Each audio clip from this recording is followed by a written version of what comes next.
हरे कृष्णा राम। ओम अज्ञानतिमिरान्ध ओम नमो भगवते वासुदेवाय। ओम नमो भगवते वासुदेवाय। ओम नमो भगवते वासुदेवाय। ओम नमो भगवते वासुदेवाय। ओम अज्ञानतिमिरान्धस्य ज्ञानञ्जनशलाकया चक्षुरुन्मिलितं येन तस्मै श्रीगुरुवे नमः। श्रीचैतन्यमनोभीष्टं स्थापितं येन भूतले स्वयं रूपं कदादि महिमं ददाति शब्दान्तिकम्। वंदे हम श्री गुरु श्री कमलम श्री गुरु वैष्णव श्री रूप सागर जातम सहगण रघुनाथान्वितम तम सजीवम सावधैतम सावभूतम परिजन सहित श्री कृष्ण चैतन्य देवम श्री राधा कृष्ण पादाम सहगण ललिता श्री विशाखान्विताम हे कृष्ण करुणा सिंधु दीन बंधु जगतपते गोपेश गोपिका कांत राधा कांत नमस्ते तप्त कांचन गौरांगी राधे वृंदावनेश्वरी वृषभानुसुते देवी प्रणमामि हरिप्रिये नमो विष्णुपदाय पृष्ठपृष्ठाय भूतले श्रीमते भक्ति वेदांत स्वामिनि इति नामिने नमस्ते सरस्वती देवे गौरवाणी प्रचारिणी निर्विशेषा शून्यवादी पाश्चात्य देश तारिणी जय श्री कृष्ण चैतन्य प्रभु नित्यानंदा श्री अद्वैत गदाधर श्रीवासदि गौर भक्त वृंदा हरे कृष्णा हरे कृष्णा कृष्णा कृष्णा हरे हरे हरे राम राम राम हरे हरे हरे कृष्णा कृष्णा कृष्णा हरे हरे हरे राम राम राम हरे हरे हरे कृष्णा कृष्णा कृष्णा हरे हरे हरे राम राम राम हरे हरे हरे कृष्णा। सभी को धन प्रणाम। तो आज हम लोग जो है भक्ति योग के द्वारा ही हम डिटैचमेंट प्राप्त कर सकते हैं। जो हमारी आसक्तियां हैं, आ तो सकती हैं लेकिन जा नहीं सकती हैं, तो हमें अपनी आसक्तियों को कम कैसे करना है? भक्ति के द्वारा करेंगे। ये भक्ति करने का ही भक्ति योग है। और वही है कि जब प्रभुपाद जी ने इतनी सरल चीजें हम लोगों को बहुत प्यार से परोसी हैं, है ना। कितना काम किया है प्रभुपाद जी ने, कितनी मेहनत की है, इन सब चीजों को फिर से जिंदा किया है। कर्म करना हमारा अधिकार है, कर्म के फल पे नहीं। ये हम लोग पढ़ चुके हैं कि हमें क्या करना है, कर्म करना है, कर्म के फलों को प्रभु को अर्पण कर देना। तो कर्म जो है कि हमारी इच्छाएं हमें यहाँ बार बार लाती हैं, तो हमारी इच्छाओं पे अंकुश करना है। तो हमारी इच्छाओं की वजह से हम आज यहाँ पे हैं। तो इच्छा ही जो है जन्म मृत्यु का कारण बनती है। तो जितनी भी इच्छाएं हम कम कर सकते हैं। इच्छा शून्य तो हो नहीं सकता, क्योंकि इच्छा तो कोई भक्ति भी करता है ना, तो आदमी उसको भी लगता है कि हमें भगवत धाम जाना है, इसलिए हमें इच्छा, तो ये तो इच्छा ही है ना, कितना भी कोई हो। तो लेकिन क्या होता है ना कि एक प्रतिकूल होती, एक अनुकूल होती है। तो हमें प्रतिकूल इच्छा नहीं करनी, अनुकूल करनी है ना, पॉजिटिव वे में सोचना है। भगवान जन्म मरण के चक्कर से निकालने के लिए कहते हैं कि कर्म फल की इच्छा मत करो, है ना। तो जो इच्छा है ये माया है, और माया हमें भगवान से दूर ले जाती। माया नहीं चाहती कि कोई भी हमारे प्रभु के करीब आए, क्योंकि प्रभु क्या है, इतने सरल हैं। जो भक्ति करता है ना, भगवान उसकी भक्ति करने लगते हैं, भगवान उसके दास बन जाते हैं, है ना। आज बाली के यहाँ पे पहरेदारी आज भी कर रहे हैं, द्वारपाल बन के। अर्जुन का रथ आके तो सुदामा के चरण पखारे, तो इस तरीके से यशोदा मैया की छड़ी खाई। भगवान अपने भक्तों के भक्त बन जाते हैं, उनके भी दास बन जाते हैं। तो माया देवी जो है भगवान की बहुत शुद्ध भक्त है। तो वो नहीं चाहती कि मेरे स्वामी किसी की दासता स्वीकार करें। इसलिए हमेशा माया आपको भक्ति से दूर ले जाती है। भक्ति ना करो, दूर हटो, नींद आ रही है, चलो कल कर लेंगे, अरे सो लो यार थोड़ी देर, हटाओ कौन मंदिर जाए। ये माया आपको भ्रमित करती है। तो माया में नहीं फंसना है। जब आप निरंतर भक्ति करेंगे, सततम कीर्तयन्तो माम भजताम प्रीति पूर्वकम। जब हम निरंतर भगवान का भजन करते रहेंगे, उनको याद करते रहेंगे, तो ददामि बुद्धि योगम तम, भगवान हमें बुद्धि देंगे। ये नहीं प्राप्ति मत कैसे हम उनको प्राप्त कर सकते हैं। तो हमें अपना काम निरंतर करना है, सतत करना है, भगवान का नाम लेना है। तो हम लोग चलते हैं आज के 12वें अध्याय में। तो यहाँ पे श्याम सुंदर कृष्ण भगवान कितने सुंदर हैं, देखिए इतना बढ़िया सा बनाने वाले ने पूरा जान निकाल के रख दी। इतना सुंदर तस्वीर बनाई भगवान। भगवान यहाँ पहले ही बोलते हैं अर्जुन से, अर्जुन बोलते हैं, अर्जुन उवाच एवं सतत युक्ता ये भक्ता स्वाम पर्युपासते ये चाप्यक्षरम अव्यक्तम तेषां के योग विक्तमा। शिल प्रपाद की जय। अर्जुन ने पूछा कि जो आपकी सेवा में सदैव तत्पर रहते हैं या जो अव्यक्त निर्विशेष ब्रह्म की पूजा करते हैं, इन दोनों में से अधिक पूर्ण सिद्ध किसको माना जाए। अर्जुन ने, अर्जुन जो क्वेश्चन करते हैं सब हम ही लोगों के लिए करते हैं। तो यहाँ पे सगुणवादी और निर्गुणवादी की जो तुलना की गई है कि जो अव्यक्त निर्विशेष ब्रह्म की पूजा करते हैं और जो आपकी सेवा में सदैव तत्पर रहते हैं, तो इसमें हम किसको पूर्ण सिद्ध माना जाए। फिर यहाँ पे प्रभुपाद जी लिखते हैं तात्पर्य में कि सामान्यतः आध्यात्मवादियों को दो श्रेणियों में विभाजित किया जाता है। पहला निर्विशेष तथा दूसरा सगुणवादी। सगुणवादी भक्त अपनी संपूर्ण शक्ति से परमेश्वर की सेवा करता है। सगुणवादी होते हैं वो क्या है, अर्चा विग्रह की पूजा करना, मंदिर में जाके प्रॉपर ढंग से सेवा करना, सारी जो है अच्छे से विधि विधान से पूजा करते हैं। और निर्विशेषवादी भी कृष्ण की सेवा करता है किंतु प्रत्यक्ष रूप से ना करके वो अप्रत्यक्ष ब्रह्म का ध्यान करता है। तो निर्विशेषवादी जो मायावादी होते हैं वो क्या करते हैं कि वो ब्रह्म ज्योति तक जाते हैं, बस जो भगवान का तेज है तो तेज तक रह जाते हैं। लेकिन जो सगुणवादी है भगवान से कहते हैं अपने शरीर का तेज हटाओ जिससे मैं आपका साक्षात दर्शन कर सकूं।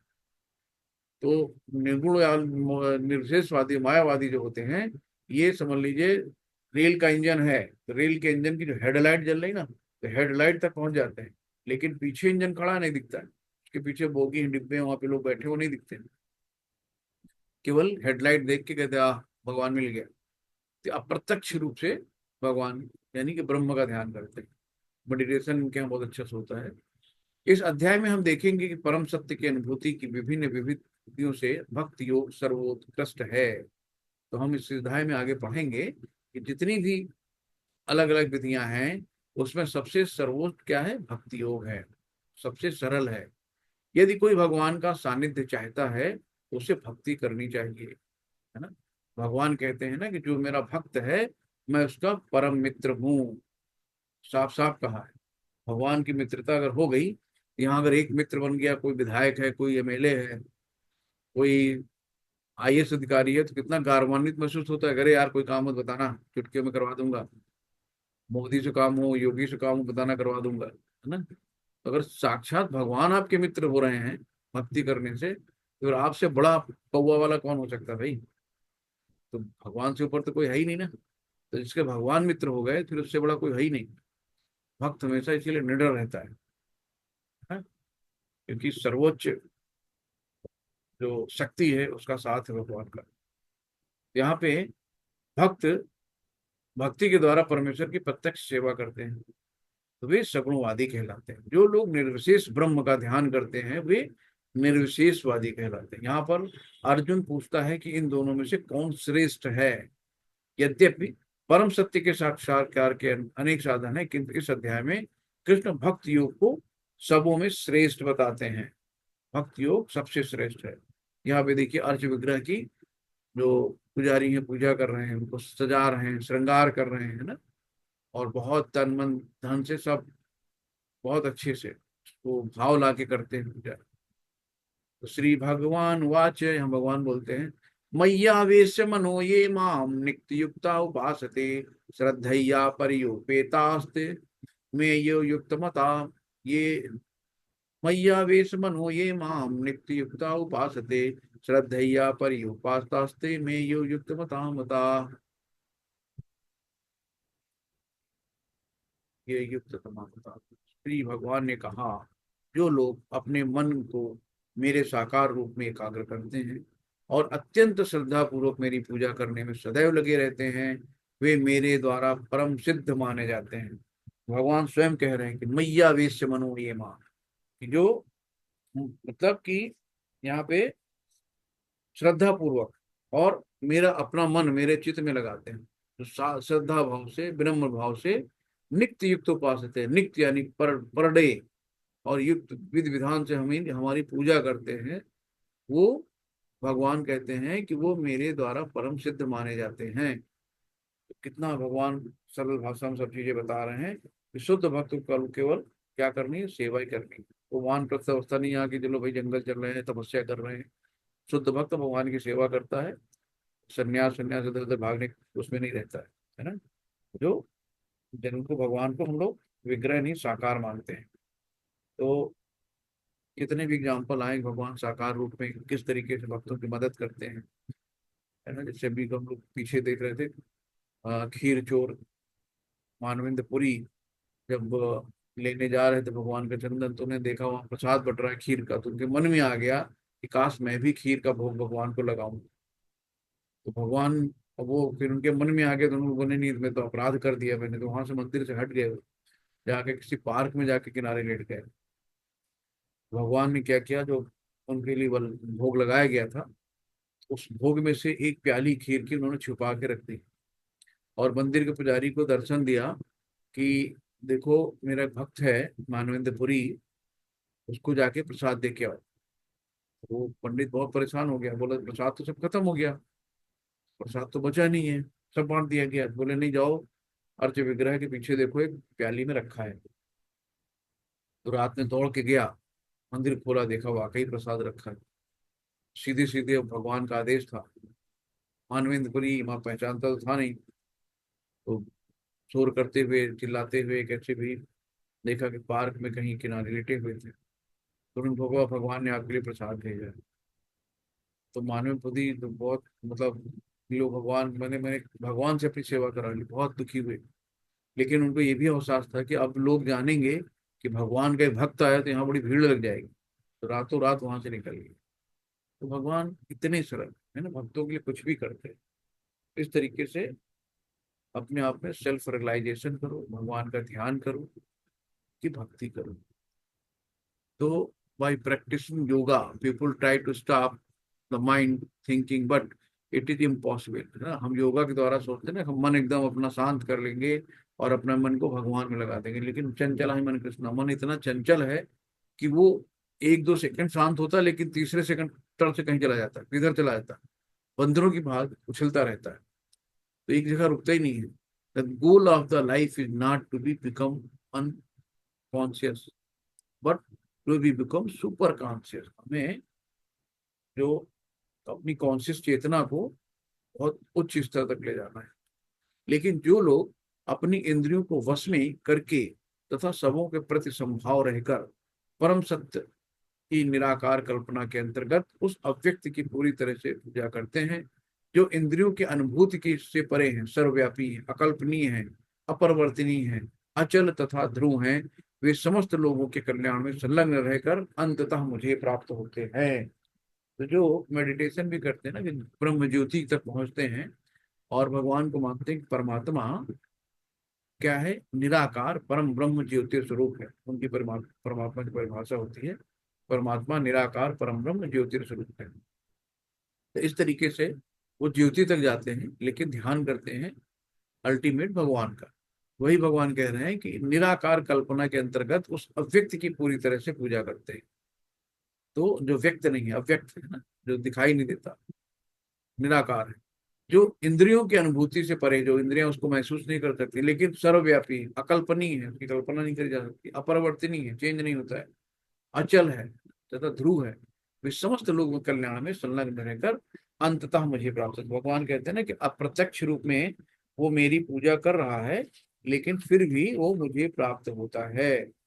तो ये नेक्स्ट क्या कह रहे हैं भगवान कि क्लेशोधिक तरस्ते शाम अव्यक्तासक्त चेत शाम अव्यक्ता ही गतिर दुखम देहि वर्भित आप वाप्यते। तो जिन लोगों के मन परमेश्वर के अव्यक्त निराकार स्वरूप के प्रति आसक्त हैं, उनके लिए प्रगति कर पाना अत्यंत कष्टप्रद है। भगवान यहाँ सीधे सीधे का क्लेशोधिक तरस्ते शाम, है ना, यानी क्लेश मतलब होता है कष्ट, और अत्यधिक और अव्यक्त के प्रति, यानी कि जो अव्यक्त के प्रति जो है बहुत ज्यादा परमेश्वर के अव्यक्त भाव निराकार की पूजा करते हैं, वो अंत में प्रगति ज्यादा नहीं कर पाते और उनके लिए बहुत कष्टकारी होता है। देहधारियों के लिए उस क्षेत्र में प्रगति कर पाना सदैव दुष्कर ही होता है। इसलिए हमें क्या करना है, साकार सगुणवादी बनना है, निराकार की पूजा नहीं करनी। ये लोग क्या है, ये लोग ज्योति है ना, ये भगवान के शरीर का तेज है, ब्रह्म ज्योति। ये लोग इसी का ध्यान करते हैं और ये केवल यहीं तक पहुंचते हैं। और इनका कहना है कि मैं भी एक ज्योति हूँ और भगवान भी ज्योति है, तो ज्योति से ज्योति मिल गई, शून्य यानी कुछ बचा नहीं। तो कल हम भी भगवान बन सकते हैं, अच्छे कर्म करके हम भी देवता बन सकते हैं। आज हमारे कुछ कर्म क्षीण हुए तो हम आज ये मनुष्य योनि में आ गए हैं। तो इस तरीके से मंदिर में लोग जाते हैं तो बोलते हैं देवता को प्रणाम करके, भाई आपके कर्म अच्छे हैं तो आप यहाँ बैठे हो, हमारे कुछ कर्म खराब थे तो हम यहाँ पे हैं, कल हम अच्छे कर्म करेंगे हम वहां बैठ जाएंगे। ये लोग अपने को भगवान से तदाकार मानते हैं। इन लोगों ने गलत, जैसे कि तत्र को मोह का एकत्व मन पश्यता, तो एकत्व मन पश्यता के मतलब हम लोग मात्रात्मक भगवान से सदैव भिन्न है। हम लोग गुणात्मक समान है भगवान के, लेकिन मात्रात्मक भिन्न है। जैसे कि एक समुद्र की बूंद ले लो और एक पूरे समुद्र का जल ले लो, दोनों का अगर हम लैब टेस्टिंग करते हैं तो दोनों में गुणात्मक रूप से सेम है ना। एक सोने का पहाड़ है 24 कैरेट का, उसका पूरे पहाड़ का गुण और उससे एक चिमटी टुकड़ा ले लो, तो दोनों का गुण सेम है। लेकिन हम लोग क्या है, मात्रात्मक रूप से भिन्न है, अलग है, और गुणात्मक रूप से सेम। तो वो एकत्व मन पश्यता, वहां पे इन लोगों ने गलत कर दिया कि हम और भगवान एक हैं, सो हम, जैसे हम वैसे भगवान। तो इन कुछ शास्त्रों में जो श्लोक हैं उनका इन लोगों ने गलत अर्थ निकाल के अपने आप को बताया कि ये देखो यहाँ लिखा है, ये देखो वहां लिखा है, उसको गलत इंटरप्रेट किया है। तो यहाँ पे 6 और 7 लोग क्या कहता है, ये तो सर्वाणि कर्माणि मयि सन्न्यस्य, ये तो सर्वाणि कर्माणि मयि सन्न्यस्त मत्परा अनन्येनैव योगेनवान् ध्यायन् ध्यायायन्त उपासते। ये तो सर्वाणि कर्माणि मयि सन्न्यस्य मत्परा अनन्येनैव योगे मां ध्यायन्त उपासते। तेषामहं समुद्धर्ता मत्तु संसार सागरा भवानि न चिरार पार्थ मय्यावेत चित चेतसा। यहाँ पे कहते हैं भगवान, जो अपने सारे कार्यों को मुझ में अर्पित करके तथा अवचलित भाव से मेरी भक्ति करते हुए मेरी पूजा करते हैं और अपने चित्तों को मुझ पर स्थित करके निरंतर मेरा ध्यान करते हैं, उनके लिए हे पार्थ मैं जन्म मृत्यु के सागर से शीघ्र उद्धार करने वाला हूँ। तो भगवान यही कहते हैं कि जो भी चीजें हैं, कि अपने सारे कार्यों को मुझ में, जो भी आप कर्म करते हैं वो भगवान को अर्पित करते हुए चले, तथा अवचलित भाव से मेरी भक्ति करते हुए मेरी पूजा करते हुए और अपने चित्तों को मुझ पर स्थित करते हुए निरंतर मेरा ध्यान करते हैं, उनके लिए हे पार्थ मैं जन्म मृत्यु के सागर से शीघ्र उद्धार करने वाला हूँ।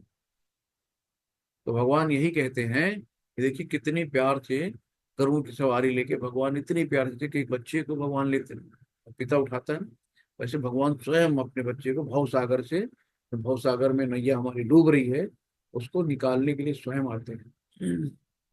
इस तरीके से कौन नहीं चाहेगा कि हमारे भगवान स्वयं हमें ले आए। तो उसके लिए करना क्या है कि सारे कार्य भगवान को, जो भी कर्म हम करते हैं भगवान को अर्पित करते हैं, अविचलित भाव से करते हैं, है ना, भगवान की पूजा करते हैं और भगवान के उसमें अपना मन लगाते हैं, चित्त लगाते हैं और हमेशा ध्यान भगवान का, उठते बैठते सोते भगवान का ही ध्यान लेते हैं। तो जब ऐसा करने से क्या होता है, भगवान जो हमारा जन्म मृत्यु जरा व्याधि है सब, तो जन्म मृत्यु का जो सागर है उससे उद्धार करते हैं, उसे आराम से आसानी से निकाल ले जाते हैं। हरे कृष्णा। यहाँ पे अब देखिए, जो भी कुछ भी कर रहे हैं, देखिए जितने भी यहाँ पे आप तस्वीर देख रहे हैं, इस सबका ध्यान, सब एक टिक भगवान को निहार रहे हैं। सबकी निगाहें, खा भी रहे हैं तब भी भगवान को देख रहे हैं, खेल रहे हैं, कुछ भी कर रहे हैं, लेकिन सबका ध्यान भगवान पे है। भगवान से निगाहें नहीं हटती, न भगवान से मन हटता है। मय्ये वो मन आधस्य मयि बुद्धि निवेश निवसस्य मय्येव अत ऊर्ध्वन संशय। भगवान कहते हैं मुझ भगवान में अपने चित्त को स्थिर करो, है ना। तो अपने चित्त को, अपने मन को मुझ भगवान में स्थिर करो और अपनी सारी बुद्धि मुझ में लगाओ।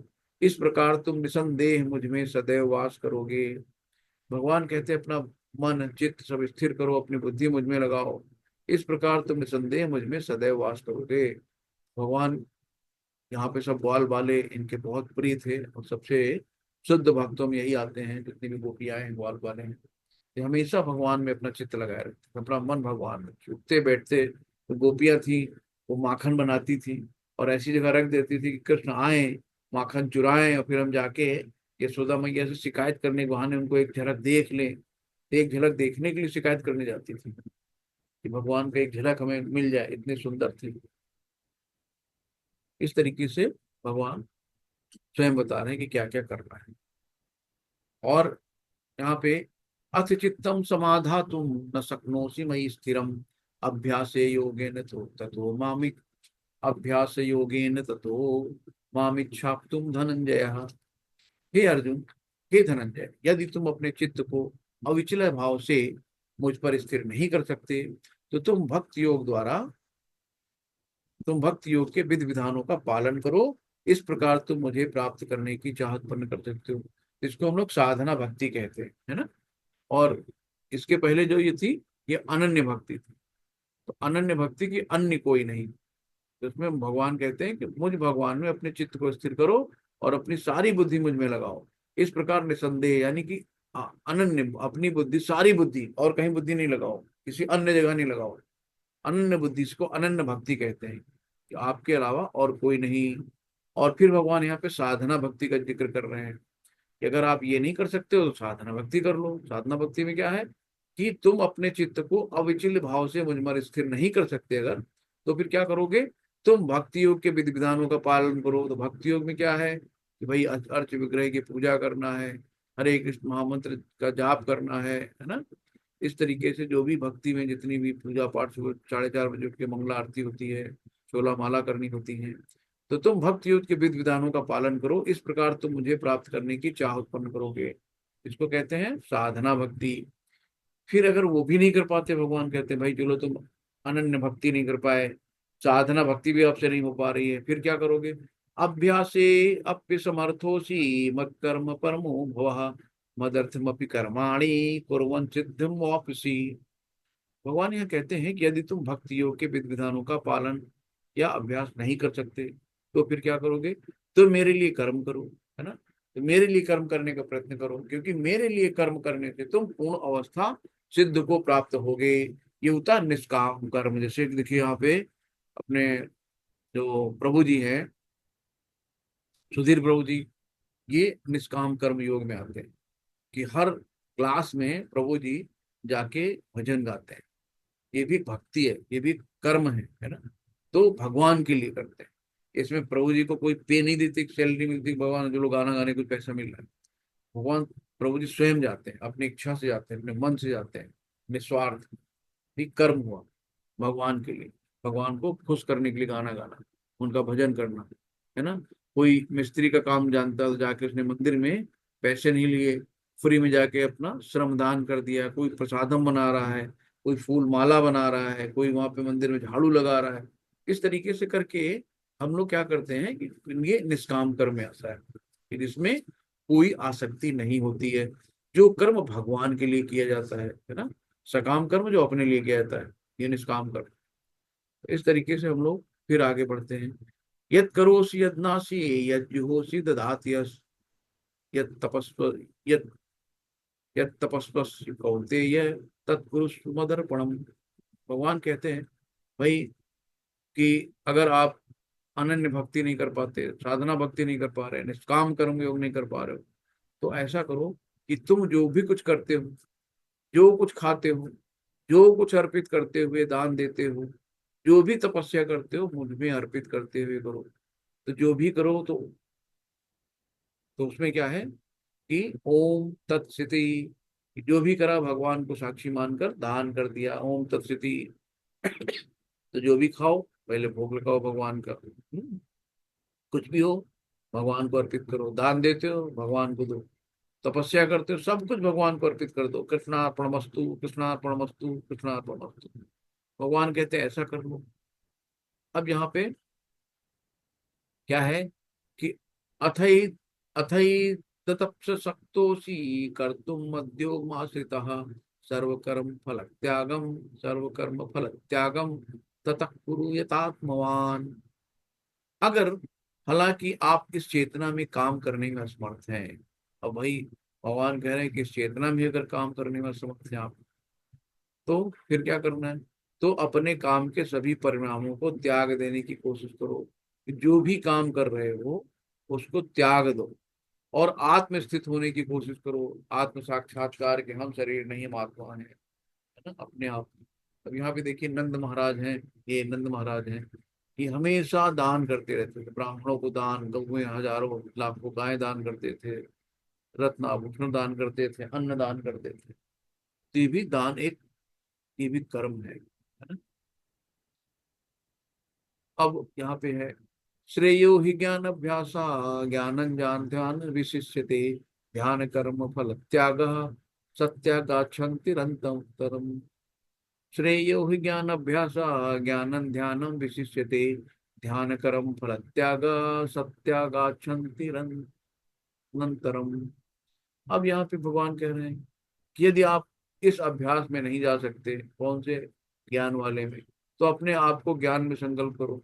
ज्ञान से बेहतर हालांकि ध्यान है, और ध्यान से बेहतर काम के फल का त्याग है। इस तरह से त्याग से मन की शांति मिलती है। भगवान कह रहे हैं भाई आप नहीं अभ्यास कर पा रहे हो ऐसे, ज्ञान में आ जाओ। ज्ञान में क्या मतलब? शास्त्रों का अध्ययन करो, है ना, जितनी भागवत गीता है, वेद पुराण है, भागवतम है, भगवान की लीलाएं हैं, उनका आप अध्ययन करो तो ज्ञान मिलेगा। तो ज्ञान के मार्ग से आ जाओ। और ज्ञान से बेहतर भगवान ने क्या बोला? ध्यान करो, भगवान का ध्यान करो निरंतर, मन में भगवान का जप करते रहो हमेशा निरंतर।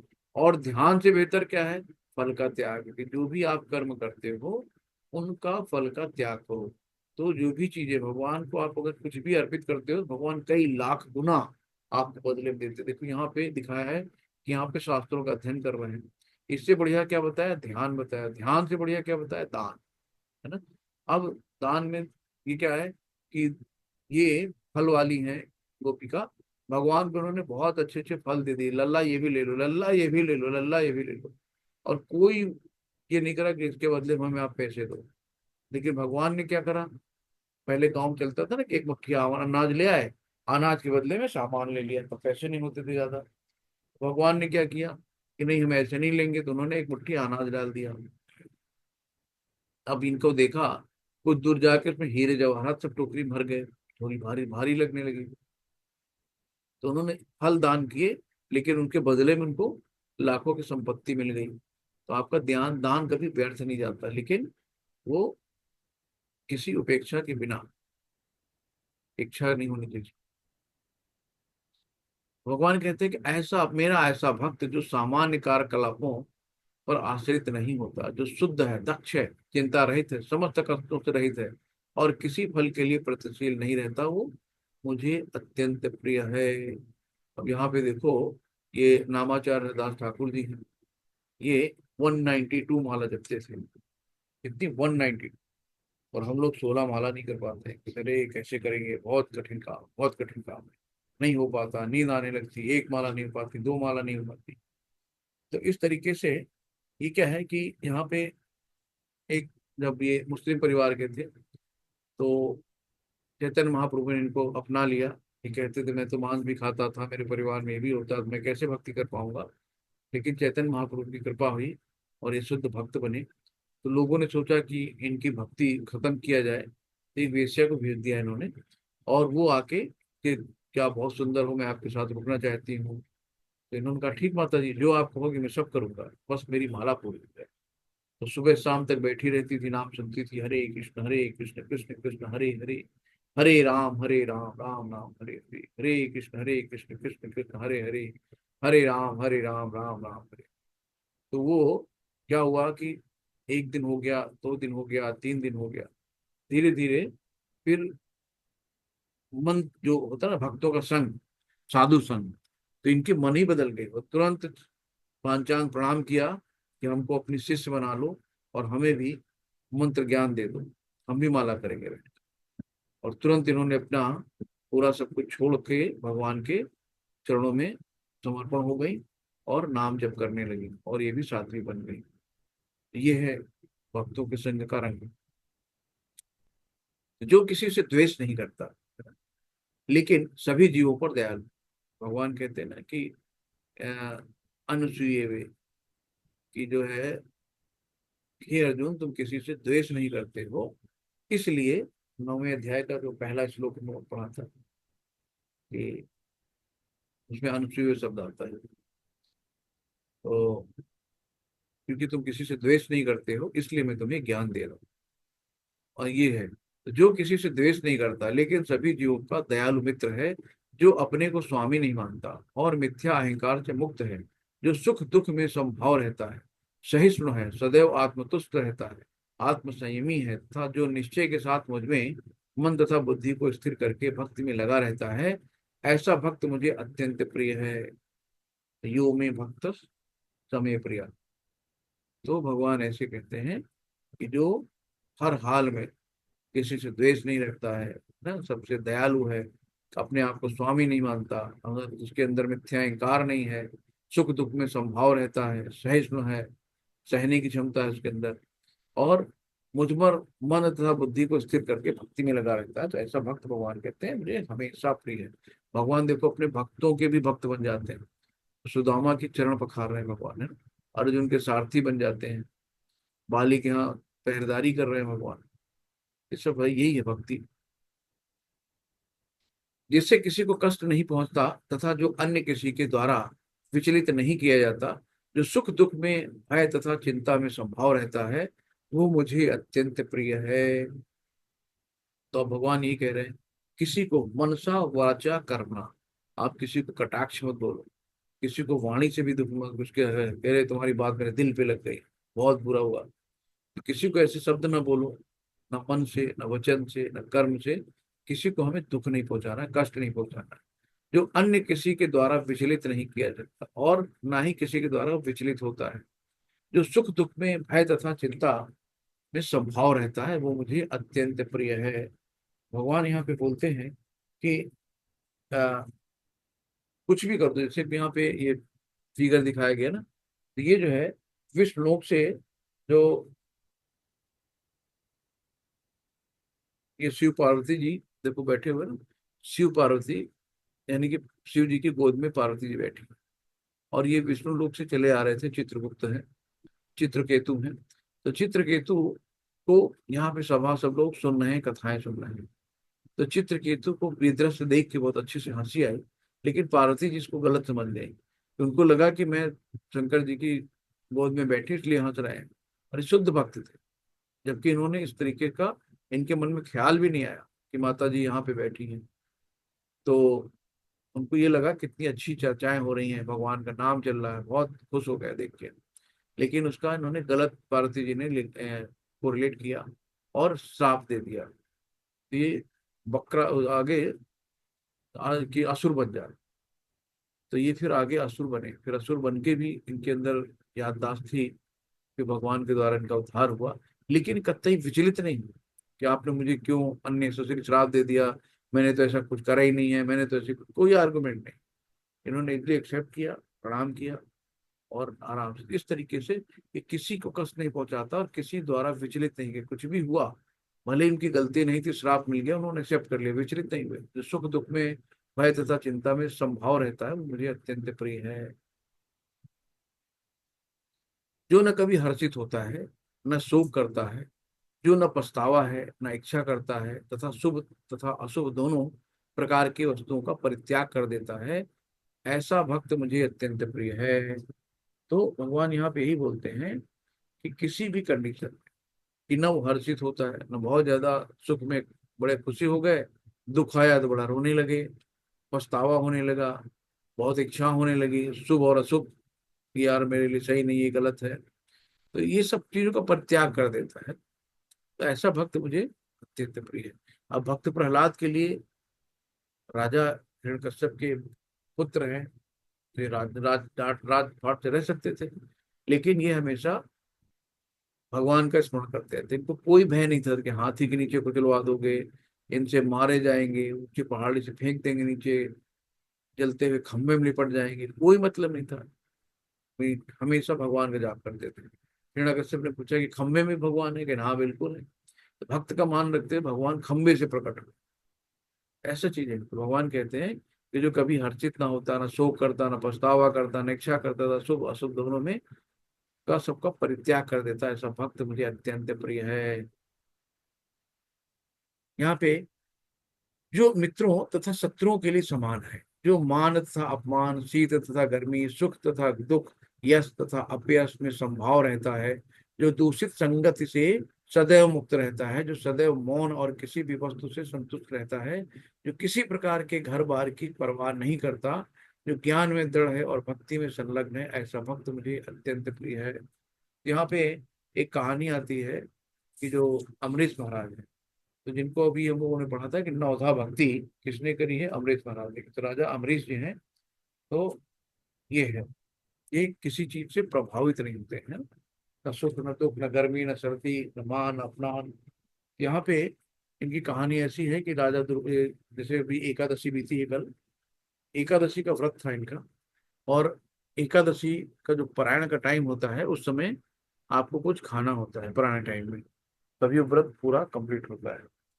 तो राजा अमरीश जब पारायण का टाइम हुआ, उसी समय दुर्वासा मुनि आ गए और बोले कि मैं साथ में पारायण करूंगा, मैं जरा स्नान करके आता हूँ, तब तक तो वेट करो। अब राजा अपने वेट करते रहे, और पारायण का टाइम निकला जा रहा था, कुछ ही सेकंड बाकी रह गए। तब उन्होंने अपने गुरुओं से पूछा, पंडितों से पूछा, तो उन्होंने बोला कि ऐसा करो कि आप जल पी लो। तो जल से आपका पारायण हो भी गया, और नहीं भी हो, मतलब व्रत टूटा भी और नहीं भी टूटा। तो जल पीते ही वैसे दुर्वासा मुनि सामने आ गए, कहें तुमने ब्राह्मण का अपमान किया है, तो तुम्हें अभी नष्ट कर देता हूँ। तो उन्होंने अपने जटा से बाल निकाला, उससे एक राक्षस पैदा कर दिया। और राक्षस आया कि अमरीश महाराज के पास, जैसे ही अमरीश के पास राक्षस आया, भगवान श्री कृष्ण का सुदर्शन चक्र, यानी भक्त की रक्षा करने के लिए भक्त आया, उसने राक्षस के टुकड़े टुकड़े कर दिए, तुरंत का तुरंत वहीं पे गिरा दिया मार के। अब उसके बाद वो सुदर्शन चक्र दुर्वासा मुनि के पीछे लग गया। अब दुर्वासा मुनि भाग भाग के पहुंचे, शंकर जी के पास पहुंचे, मुझे बचा लो। बोले भैया मैं कुछ नहीं कर सकता हूँ, आप ब्रह्मा जी के पास जाओ। ब्रह्मा जी के जाके दौड़ के गए, पहुंचे, ब्रह्मा जी मुझे बचा लो, सुदर्शन मेरे पीछे पड़ा है। ब्रह्मा जी बोले मैं भी इसमें कुछ नहीं कर सकता हूँ। फिर वो कहें विष्णु जी के पास, विष्णु जी के पास गए, भैया मैं भी कुछ नहीं कर सकता हूँ। तो बोले तो सुदर्शन तो आप ही का, तो आप क्यों कहें मैं कुछ नहीं कर सकता, आपने भक्त का अपमान किया है। जब भक्त ही आपको माफ करेगा, वही कुछ कर सकता, मैं कुछ नहीं कर सकता। जिसका आपने अपमान किया है, उससे क्षमा याचन करो, वही आपका कुछ कर सकता है, और उनके साथ तो कुछ मैं नहीं कुछ कर सकता हूँ। फिर दौड़ के फिर से अमरीश महाराज के आके चरणों में गिरे। तो उन्होंने कहा अरे आप तो गुरुवर हैं, आप ब्राह्मण हैं, आप ये क्यों कर रहे हैं? मैं तो पहले भी आपको उतना सम्मान दे रहा था, अभी भी उतना ही सम्मान दे रहा हूँ, मेरे मन में कोई द्वेष नहीं है, कोई गुस्सा नहीं है, आप अपनी सीट ग्रहण करिए। और फिर उन्होंने सुदर्शन चक्र को एक हाथ दिया, वहीं का वहीं रुक के वापस चला गया। तो ये होता है कि भक्त होते हैं ना, कि भक्त का मतलब कि वैष्णव अपराध होता है। कभी भी हमें वैष्णव का अपराध मतलब का अपमान नहीं करना है। अगर भक्त का अपमान हो जाता है तो भगवान भी कुछ नहीं करते, भगवान भी इसको माफ नहीं करते। भगवान कहते हैं मैं भी कुछ नहीं कर सकता हूँ। कभी भी वैष्णव का अपराध नहीं करना, बहुत बड़े अपराध में आता है। तो जो मित्रों तथा शत्रुओं के लिए समान है, जो मान तथा अपमान तथा शीत गर्मी, सुख दुख, यश तथा अपेश में संभाव रहता है, जो दूषित संगत से सदैव मुक्त रहता है, जो सदैव मौन और किसी भी वस्तु से संतुष्ट रहता है, जो किसी प्रकार के घर बार की परवाह नहीं करता, जो ज्ञान में दृढ़ है और जो भक्ति में संलग्न है, ऐसा पुरुष मुझे अत्यंत प्रिय है। ये आखिरी श्लोक है यहाँ पे। ये तो धर्ममृतम निदम, यथोक्तम पर्युपासते, श्रद्धाना मत्परमा, भक्तास्ते तीव में प्रिया। तो यहाँ पे भगवान कह रहे हैं कि जो इस भक्ति के अमर पथ का अनुसरण करता है, अमर पथ का है ना, तो भक्ति कभी विनष्ट नहीं होती, तो इसको अमर पथ कहा गया। जो अमर पथ का अनुसरण करता है, और जो मुझे ही अपने चरम लक्ष्य बनाकर श्रद्धा सहित पूर्ण रूपेण संलग्न रहते हैं, वे भक्त मुझे अत्यंत प्रिय हैं। तो भगवान यहाँ पे देखो, ये बिल्वा मंगल की कहानी आती है यहाँ पे, कि बिल्वा मंगल जो है बहुत पहले भक्त थे, लेकिन ये एक चिंतामणि नामक की वेश्या थी, उनके संपर्क में आ गए और उनसे इतना ज्यादा इनको अटैच हो गया, आसक्ति हो गई कि इवन एक दिन इनके फादर खत्म हो गए, कि पिता की मृत्यु हो गई। और मृत्यु हुई तो चिंतामणि ने सोचा कि आज तो भाई इनके पिताजी रहे नहीं, तो आज शोकाकुल में होंगे, तो आज तो आएंगे नहीं, चलो आज सो जाते हैं, आज जो है कोई डिस्टर्ब नहीं करेगा।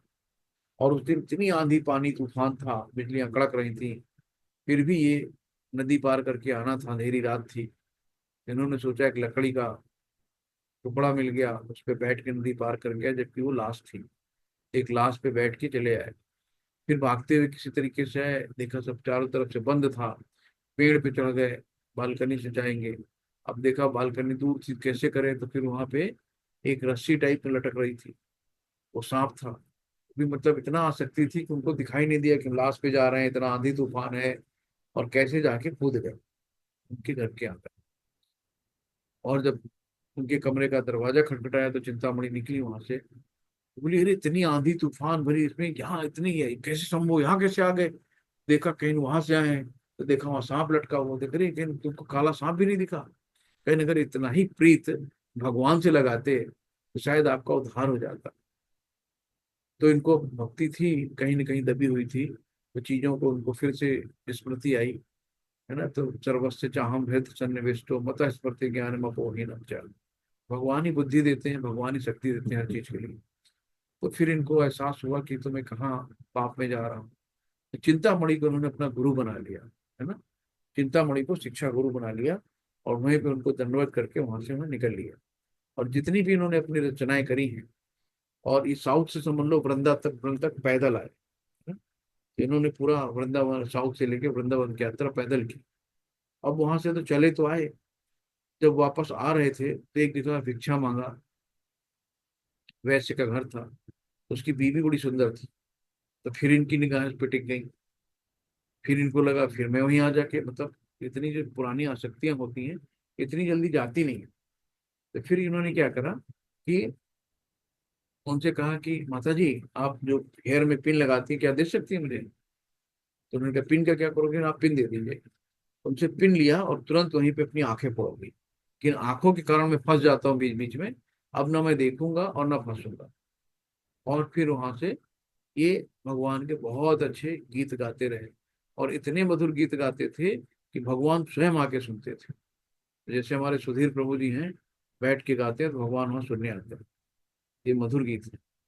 इस तरीके से जो इस भक्ति के अमर पद का अनुसरण कर रहे हैं, और जो मुझे अपने चरम लक्ष्य बनाकर श्रद्धा सहित पूर्ण रूपेण संलग्न रहते हैं, वे भक्त मुझे अत्यंत प्रिय हैं। तो इस तरीके से ये है। प्रभुपाद जी के कुछ शब्द हैं, तो श्रील प्रभुपाद की जय। इस अध्याय में परम सत्य की जो निराकार धारणा वर्णित है, उसकी संस्तुति उस समय तक के लिए की गई है जब तक मनुष्य आत्म साक्षात्कार के लिए अपने आप को समर्पित नहीं कर देता। दूसरे शब्दों में, जब तक उसे शुद्ध भक्ति की संगत करने का अवसर प्राप्त नहीं होता, तभी तक वो निराकार की धारणा लाभप्रद हो सकती है। परम सत्य की निराकार धारणा से मनुष्य कर्म फल के बिना कर्म करता है, और आत्मा तथा पदार्थ का ज्ञान प्राप्त करने के लिए ध्यान करता है। ये तभी तक आवश्यक है जब तक शुद्ध भक्त की संगत प्राप्त ना हो। ना? शुद्ध भक्त की संगत इतनी जरूरी है। सौभाग्यवश यदि कोई शुद्ध भक्ति से सीधे कृष्ण भावनामृत में संलग्न हो, तो उसे आत्म साक्षात्कार के इतने सोपान पान नहीं करने होते। भगवत गीता के मध्य के 6 अध्याय में जिस प्रकार भक्ति का वर्णन हुआ है, वो अत्यंत हृदयग्राही है। अत्यंत हृदयग्राही यानी बहुत हृदय को छूने वाली। तो इस तरीके से बहुत सुंदर अध्याय। हरे कृष्णा, सभी को दंडवत प्रणाम। तो आज का अध्याय भक्ति योग का था। भगवान ने कहा कि अगर आप अनन्य भाव से अनन्य भक्ति नहीं कर पाते, तो आप जो है आ जाइए साधना भक्ति में। साधना नहीं कर पाते तो सकाम कर लो, सकाम भक्ति कर लो। वो भी नहीं कर पाते, निष्काम भक्ति कर लो। अलग अलग विधि को भगवान बताते हैं। तो साधना भक्ति हमेशा हमें दीक्षा के बाद मिलती है। जैसे हमारे गुरु महाराज विधि विधानों का पालन करने के लिए बताते हैं, तो वैसे ही करी जाती है, तो उसको साधना भक्ति कहते हैं। हरे कृष्णा, सभी को धन्यवाद प्रणाम। आज का अध्याय कैसा लगा? बहुत अच्छा लगा प्रभु जी, बहुत अच्छा लगा। हरे कृष्णा। और प्रभु जी आपने बहुत अच्छा क्लियर कर दिया। ये प्रियाष्टकम 13 से 20 तक जो 8 श्लोक हैं, इन्हें हाँ हम लोग प्रियाष्टकम कहते हैं, और इसमें भगवान को बहुत प्रिय हैं। जी और जी ऐसी कंडीशन लगा, ये ना कर पाओ तो ये करिए, ये ना कर पाओ ये करिए, यानी भगवान ने छूट दे दी है। प्रभु जी जी। बहुत अच्छा लगा।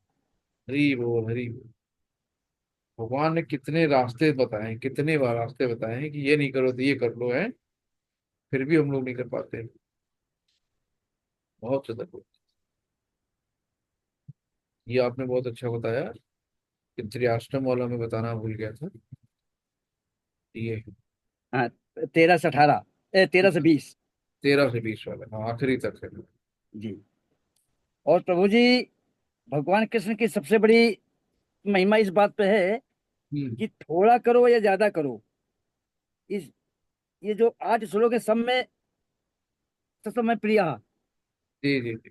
हाँ, छोटा भक्त हो बड़ा भक्त हो, सब उनको प्रिय हैं, प्रिय है। कोई कैटेगरी नहीं उन्होंने नहीं किया है। जैसा पिछली बार चर्चा आपने की थी कि गोस्वामी जी ने रामचरितमानस में भगवान राम के जो प्रिय हैं कैटेगराइज कर दिया है, 5 कोटि कर दिया, 5 श्रेणियां कर दिया है। प्रिय, प्राण प्रिय, अति प्रिय, अतिशय प्रिय और परम प्रिय। लेकिन भगवान कृष्ण ने गीता में प्रियाष्टकम में एक शब्द का यूज किया है, प्रिय का। छोटा जी। करो बड़ा करो। लेकिन गोस्वामी जी ने जो प्रिय का अर्थ दिया है, निषाद राज उनके लिए प्रिय हैं। जान राम प्रिय दीन यशीसा, यानी निषाद राज उनको बहुत, मतलब उनको प्रिय हैं। फिर हम्म। दूसरा कैटेगरी किया प्राण प्रिय। प्राण प्रिय में गोस्वामी जी ने भरत को रखा है कि राम, भगवान राम के लिए भरत प्राण प्रिय हैं। भरत प्राण प्रिय पावह राजू। इसके बाद तीसरी कैटेगरी जो किया है भगवान राम ने, अति अति प्रिय, यानी तीसरी कैटेगरी में जो अति प्रिय में है अयोध्यावासी, जो उनको अति प्रिय हैं। अति प्रिय मोहि अयोध्यावासी। भरत, तीन कैटेगरी। भरत किस में है भर, प्रभु जी? भरत जी प्राण प्रिय, सेकंड कैटेगरी है सब प्रभु जी। अच्छा, पहला राम प्रिय, जी। और निषाद राज प्रिय में है, निषाद राज लक्ष्मण। और प्राण प्रिय में है भरत। तीसरी कैटेगरी है अति प्रिय अयोध्यावासी, अति जी मोहि अयोध्यावासी। चौथा जो रखा है इन्होंने भगवान राम ने, अतिशय प्रिय। अति प्रिय के बाद अतिशय प्रिय जानकी जी को। जनक सुधा जन जनक जानकी, अतिशय प्रिय करुणा निधान की। जी जी। लेकिन पांचवी जो कैटेगरी सुपरलेटिव डिग्री है, परम प्रिय। और परम प्रिय है हनुमान जी। हनुमान जी को उन्होंने परम प्रिय कहा। भ्रातन सहित राम एक बारा, संग परम प्रिय पवन कुमारा।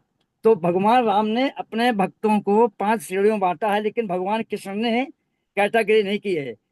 थोड़ा करो, ज्यादा करो, सबको उन्होंने प्रिय शब्द से संबोधित किया है। तो ये मैं हरे कृष्ण प्रभु जी। भक्त, बहुत सुंदर प्रभु जी, बहुत सुंदर व्याख्या करी प्रभु जी। हरि बोल, हरि बोल बोल। बहुत सी। कृष्ण जी ने केवल प्रिय कहा, बाकी भगवान ने प्रिय, प्राण प्रिय, अति प्रिय और अतिशय प्रिय और परम प्रिय, 5 कैटेगरी होगी। जी 5 कैटेगरी बहुत। कर दिया भगवान राम ने। जी जी, प्रभु जी ये वाला दोहा भेज दीजिए मुझे। हरि बोल, हरे कृष्णा, हरि सभी बोल। को राम। बहुत अच्छा प्रभु जी ने बताया। तो चलते हैं, फिर कोई क्वेश्चन नहीं है। वांछा कल्प तरुभिक्षा कृपा सिंधु एव चा पतितानाम पावनेभ्यो वैष्णवेभ्यो नमो नमः। अनंत कोटि वैष्णव बंद की जय, श्रील प्रभुपाद की जय, गुरु जी जय। महाराज की जय, सभी जी भक्तों की जय। जी जय। हरे कृष्णा, सभी को हरे हरे कृष्णा। कृष्णा प्रभु जी, हरे दंडवत प्रणाम, प्रणाम हरे दंडवत प्रणाम प्रभु जी। हरे कृष्ण।